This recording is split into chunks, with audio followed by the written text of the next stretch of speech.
अमावस की रात थी। गांव के किनारे बसे पुराने हवेली में वर्षों से कोई नहीं रहता था। कहते हैं कि वहां आत्माओं का वास था। लेकिन राघव ने सुनील और मोहित को चैलेंज दिया कि वे उस रात हवेली में जाकर ही रहेंगे। रात के 12 बजे तीनों दोस्त हवेली पहुंचे। हवेली के दरवाजे पर जंग लगा ताला था, जिसे खोलने में उन्हें काफी वक्त लगा था।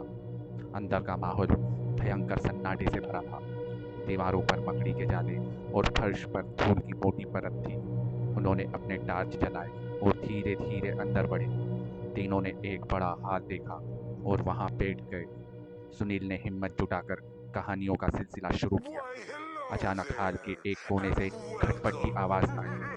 तीनों चौंक गए और आवाज की दिशा में टार्च की रोशनी फेंकी, लेकिन वहां कुछ नहीं था।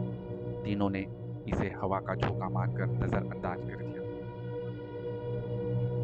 थोड़ी देर बाद राघव को लगा किसी ने उसके कंधे पर हाथ रखा है। वह तुरंत मुड़ा, लेकिन वहां कोई नहीं था।